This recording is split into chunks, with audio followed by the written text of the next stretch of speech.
As perguntas estão bombando por aqui. Episódio de hoje, a França faz a sua escolha.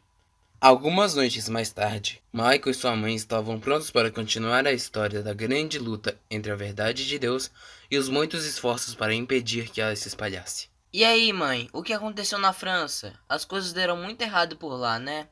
Estudei da escola sobre a Guerra dos 30 Anos e também depois a Revolução Francesa. Eles rejeitaram a Deus, não foi? Infelizmente, a França escolheu ir contra as verdades bíblicas. A Igreja e o Estado declararam guerra contra a palavra de Deus. Por mais de 1000 anos, os líderes de Roma e os monarcas tinham procurado impedir que o povo lesse a Bíblia em seu próprio idioma. Assim, as pessoas, na verdade, não sabiam muito da Bíblia mesmo. Como resultado, se opunham à reforma religiosa e aos ensinos bíblicos que não estavam a favor daquilo que eles queriam. E a liberdade religiosa não existia mesmo. Muito pelo contrário, a crença até mesmo em Deus foi proibida terminantemente em suas leis. As profecias já diziam que todas as perseguições que vimos até aqui iriam acontecer, e nós vimos o cumprimento da profecia na história.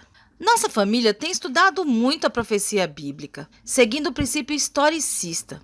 Conforme vimos no estudo do livro do Sir Isaac Newton, e de forma muito brilhante, o livro de Daniel, que foi escrito 400 anos antes de Cristo, e junto com o Apocalipse, podemos perceber que todo esse período de perseguição, tristeza e amarga rejeição à Bíblia dentro da casa do cristianismo estava profetizado com quase inacreditável precisão. Usando as chaves certas e não muito secretas, podemos concluir, no caso da França, por exemplo, o cumprimento e o final de uma dolorosa profecia, escrita aproximadamente 100 anos após o nascimento de Jesus. Então, tudo isso já tinha sido previsto na Bíblia muitos anos antes de acontecer? Sim. Você quer conhecer essas profecias e como elas se cumpriram? Claro, adoro estudar profecias. Então, Mike, você pode abrir a sua Bíblia. Abra lá em Apocalipse 11. Leia para nós os versos 1 a 4. Vamos ver o que João escreveu. Certo, diz assim: E me foi dada uma cana semelhante a uma vara. E chegou o anjo e disse: Levanta-te, e mede o templo de Deus, e o altar, e os que nele adoram. E deixa o átrio que está fora do templo, e não o meças, porque foi dado das nações. E pisarão a cidade santa por 42 meses. E darei poder às minhas duas testemunhas, e profetizarão por 1260 dias, vestidas de saco. Essas são as duas oliveiras e os dois castiçais que estão diante do Deus da terra. Peraí, para tudo. Quem são as duas testemunhas? Pisarão a cidade santa por 42 meses? Profetizarão por 1260 anos? Eu achava que Matusalém havia sido o homem que mais tempo viveu. Ele não tinha 969 anos quando morreu? As testemunhas estavam vestidas de pano de saco por quê? E essas duas oliveiras e dois candelabros? O que querem dizer? E o que isso tem a ver com todas as histórias sobre as quais conversamos dos heróis da reforma? Calma, Mike. Uma coisa de cada vez. Vamos entender tudo isso. Bom, o texto diz que são duas testemunhas, estão profetizando de pano de saco, num tempo de 1260 dias. Diz que elas são as duas oliveiras e que são os dois candelabros. Estudiosos da Bíblia acreditam que as duas testemunhas são as Escrituras Sagradas, pois são duas partes, o Velho e o Novo Testamento, ou seja, a Bíblia. São testemunhas quanto ao caráter de Deus e o Messias que veio da maneira predita para nos salvar. Profetizam sobre o futuro, sobre a base de que Deus não fará nada sem antes revelar aos seus filhos através dos profetas. As duas oliveiras representam a palavra de Deus no texto de Zacarias 4. São candelabros, pois a palavra é lâmpada para os pés e luz para o caminho. Vestidos de saco em sinal de luto, por causa da obstinação do mundo em permanecer na escuridão espiritual. Nos tempos bíblicos, vestir de pano de saco era uma referência a luto e contrição. Enfrentaram dificuldades na Idade Média e Moderna, onde quem a defendia pagava com a vida, até dentro do próprio ambiente religioso. Passaram por um período de escuridão que durou historicamente 42 meses ou 1260 anos, pois na chave profética, um dia corresponde a um ano. A Bíblia foi proscrita pela autoridade religiosa e secular, e todos os esforços foram feitos para que as verdades não fossem conhecidas e para ocultar do povo a palavra da verdade. É impressionante. Muitos deviam pensar sério nisso. O que é que tem de tão importante nesse livro que as pessoas matam e morrem pelo simples fato de ter acesso a ele? Usa a Bíblia para sua fé e pune quem lê? Que sentido tem isso? E hoje em dia, não chama a atenção de que escritos com muito menos base científica ou histórica que a Bíblia são aceitos por muitos?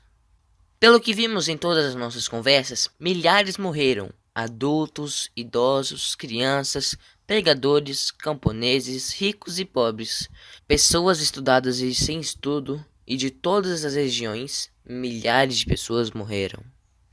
Na época das Valências, se perdeu a conta dos mortos, com os massacres de Merindol, na Calábria, da Páscoa de Piemonte. Nesse último contaram 1.700 mortos.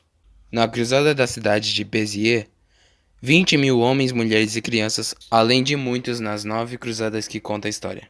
Na noite de São Bartolomeu, na França, existem dados de 70.000 mortos. Não é possível calcular os mortos na França, Alemanha, Suécia, Escandinávia, Escócia e Inglaterra, entre outros. Foi um período de escuridão espiritual e a Bíblia foi completamente desprezada. Mãe, quando começou a contar esse tempo? Do início da profecia. Quando os mensageiros de Deus ousavam proclamar essas sagradas verdades, eram perseguidos, traídos, torturados e martirizados por sua fé. Mas as 2 testemunhas continuaram, com seu testemunho por todos os períodos da profecia. Várias vezes na Bíblia, Deus nos deu profecias nas quais um dia era igual a um ano, em tempo humano. Os estudiosos da Bíblia examinaram as profecias com muita oração, inspirados por Deus, e descobriram que ela descreve um período de exatos 1.260 anos, estudando e comprovando com fatos históricos. O tempo que vai de 538 a 1798 d.C. foi o tempo de maior perseguição e dão exatamente 1.260 anos. Justiniano foi o imperador romano do Oriente de 527 até sua morte. Assim que assumiu o poder, ordenou a compilação de leis que compõem o Corpus Juris Civilis. Em 538 d.C., com o Código Justiniano e a vitória sobre os ostrogodos, a Igreja Romana se tornou poderosa junto às autoridades políticas. Justiniano promulgou como lei o cristianismo ortodoxo, colocando um só líder como cabeça formal da cristandade. Ordenou que todos os grupos cristãos se submetessem às autoridades desse líder e deu a ele o poder civil de sentenciar à morte os hereges. Com esse código, Justiniano combateu e perseguiu os judeus, pagãos e heréticos, ao mesmo tempo que interveio em todos os negócios da igreja, a fim de manter como sustentáculo do império sob seu controle. Também considerou extinto o Talmud nas sinagogas. Degradou os judeus a cidadãos de segunda classe. A partir daqui, a religião judaica deixaria de ser legítima. Não poderiam casar com os cristãos, nem ter cargos públicos, e era proibido construir sinagogas, punível com pena de bens e morte. E também havia a proibição de trabalhar aos domingos. Esse decreto permaneceu em vigor no Ocidente, dando grande impulso nas revoluções dos séculos XI e XII. Ele formou a base legal de muitos estados modernos. Sua influência se estendeu até as revoluções dos séculos XVIII e XIX, quando então o código e seu caráter religioso foram explicitamente rejeitados, na época da Revolução Francesa. Tempos depois da invasão de Napoleão à Itália, aconteceu a captura e o exílio do bispo de Roma, Pio VI, pelo general Berthier, em 1798, e a substituição do Código Justiniano de cunho religioso pelo Código Napoleônico de cunho secular, no qual o general Berthier declarou Roma como uma república independente. Consequentemente, foi suprimida qualquer outra autoridade temporal, emanada do antigo governo religioso. Espero que suas perguntas tenham sido respondidas, Mike. Tudo o que aconteceu em 1798 terminou com o poder absoluto da Igreja Romana em perseguir, matar e queimar Bíblias. Como você viu, as 2 testemunhas de quem João estava falando no livro de Apocalipse não eram pessoas reais. Eram o Antigo Testamento e o Novo Testamento. Os cristãos que quiseram tornar disponíveis essas 2 testemunhas para as pessoas em sua própria língua, para que lessem e estudassem a palavra de Deus por si mesmos, foram perseguidos e traídos. Alguns foram torturados e mortos. Outros foram deixados para morrer em celas de calabouços, no porão dos castelos. Outros fugiram para as montanhas e se esconderam nas cavernas. Os que seguiam os ensinos de Jesus devem ter orado muito para que a perseguição acabasse e que tivessem liberdade para escolher no que deveriam crer e a quem deveriam seguir. Verdade. Vamos continuar lendo a Bíblia.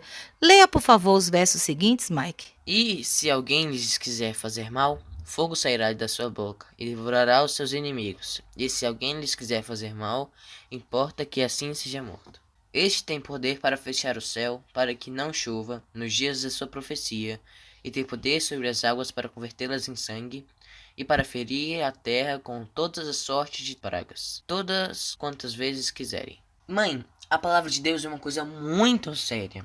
Na história de Jeremias, pela palavra de Deus, ficou sem chover muitos dias. E na época de Moisés, eu lembro muito bem da água transformada em sangue e das outras pragas. Vou continuar lendo. E quando acabarem o seu testemunho, a besta que sobe do abismo lhes fará guerra, e os vencerá e os matará.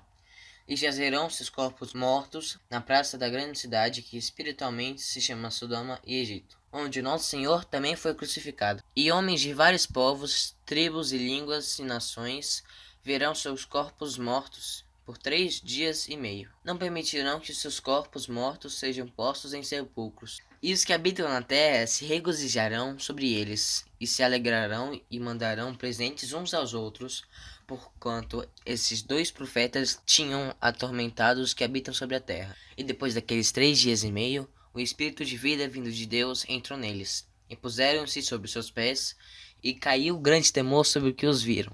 Eita, agora faz sentido. Realmente, a Bíblia foi perseguida e destruída, e muitos cristãos foram mortos. Eu li que Bíblias foram colocadas juntos em Paris, amarradas à cauda de um jumento e arrastadas pelas ruas da cidade.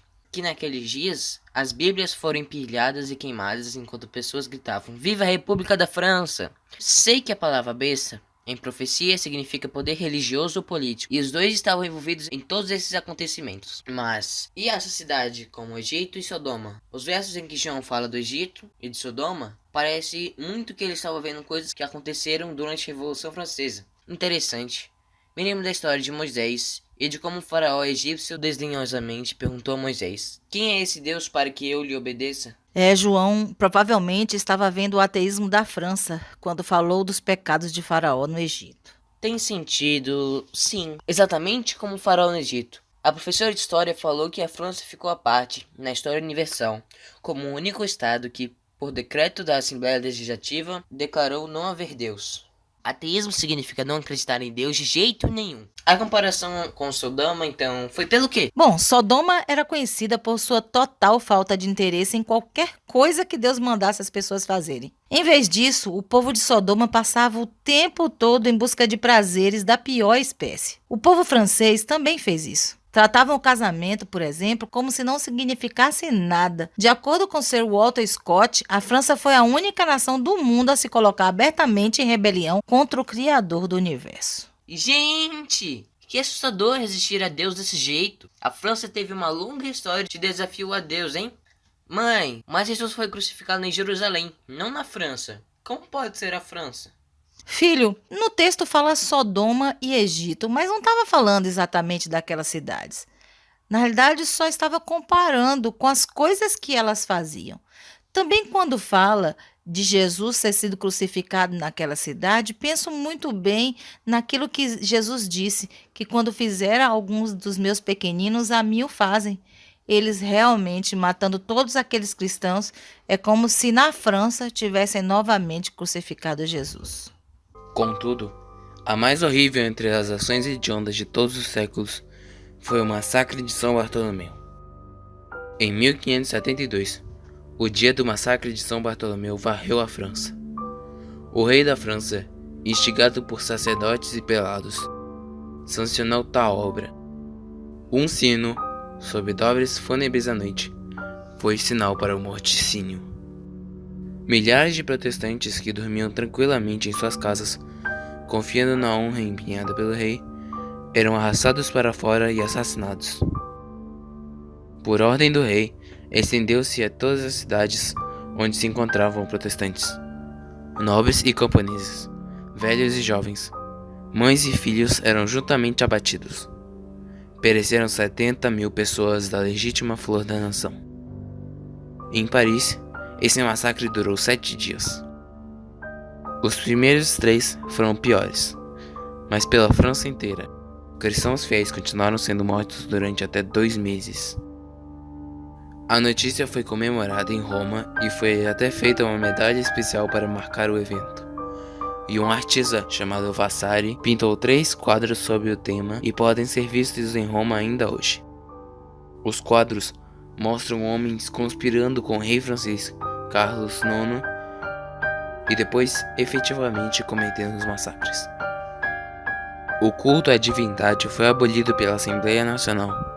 Bíblias eram recolhidas e publicamente incineradas. As instituições da Bíblia foram abolidas. O dia de repouso semanal foi posto de lado. A França incrédula silenciou a voz reprovadora das 2 testemunhas de Deus. A palavra da verdade jazeu morta em suas ruas. E os que odiavam a lei de Deus estavam jubilosos. Os homens desafiavam publicamente o Rei dos Céus. Diz o insensato em seu coração: não há Deus. E o Senhor declara: a sua insensatez será a todos manifesta. Que horror! Quer dizer que eles não só mataram as pessoas, mas ainda se orgulharam disso? E que absurdo se alegrar pelos que morreram. É verdade. Bom, depois do massacre, as coisas pioraram. No passado, a França tinha ajudado a igreja a manter a palavra de Deus longe do povo. Agora, o povo da França se afastava da igreja e do próprio Deus. A Assembleia da França declarou Cristo como um impostor e até hasteou uma bandeira que dizia: esmaguem o miserável, querendo dizer Cristo. Eu me lembrei até dos gritos que gritaram daquela vez: crucifiquem-no, crucifiquem-no. Bom, um líder francês se pôs em pé na Assembleia Geral e bradou: Deus, se existe, vingue seu nome injuriado, eu o desafio. Conserva-se em silêncio? Não ousa fazer uso dos seus trovões? Quem depois disso crerá em sua existência? Mas ele desafiou a Deus mesmo? Em voz alta? Sim, todos ouviram.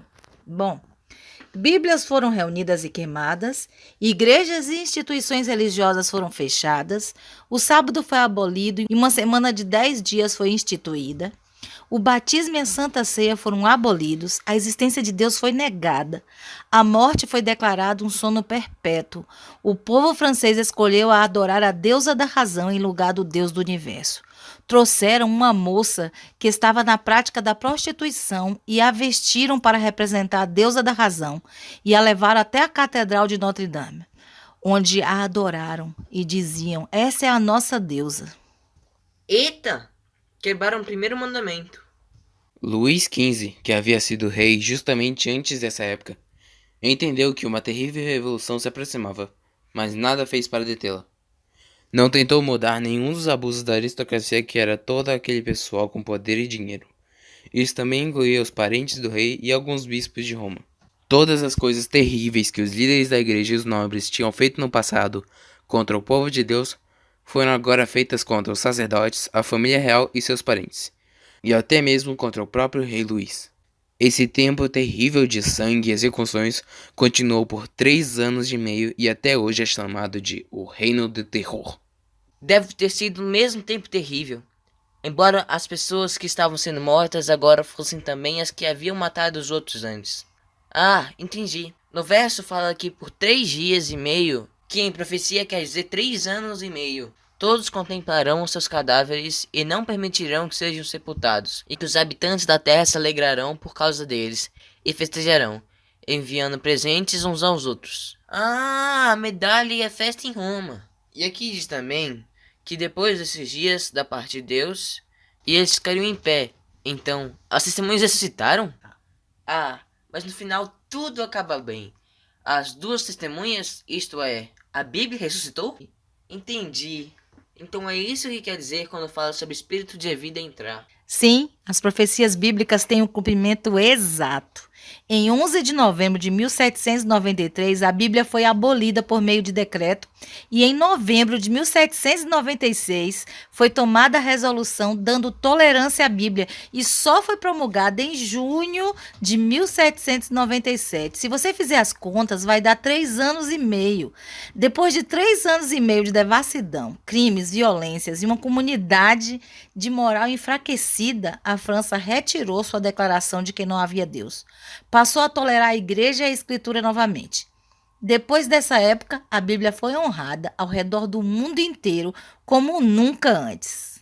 Em 1804, a Sociedade Bíblica Britânica Estrangeira foi fundada especificamente para imprimir a Bíblia na língua comum das pessoas e espalhá-la pelo mundo. E a Sociedade Bíblica Americana em 1816.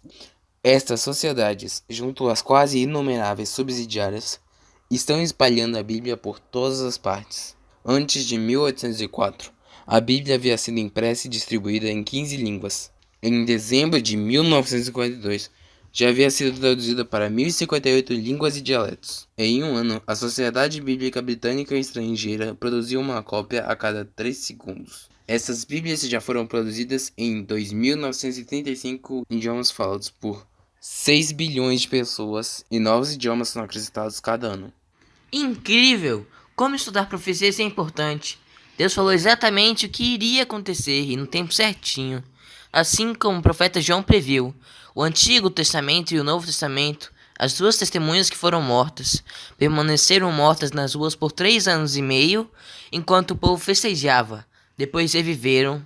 Deus pode ver o fim desde o princípio. Ele sempre vê, não é? Deus é bom ao contar-nos com antecedência o que vai acontecer, de modo que, mesmo durante aqueles momentos terríveis e tenebrosos, quando as pessoas estão morrendo e coisas pavorosas acontecendo, sabemos como tudo vai terminar. Sabemos quem vai vencer no final. Verdade! Estudar o Apocalipse é demais. Quero estudar melhor a Bíblia e estudar a história ajuda também, né? Isso mesmo, ainda vamos estudar bem mais. Mike, muito curioso, foi ler sua Bíblia e a mãe voltou para seus afazeres. Muito interessante a história de hoje, não? Se você quiser saber mais, tem um link para um curso completo sobre Apocalipse e os links de pesquisa do estudo de hoje. Qualquer dúvida é só colocar nos comentários, está tudo na descrição. Nos vemos no último episódio da primeira temporada, Liberdade em um Novo Mundo. Até lá!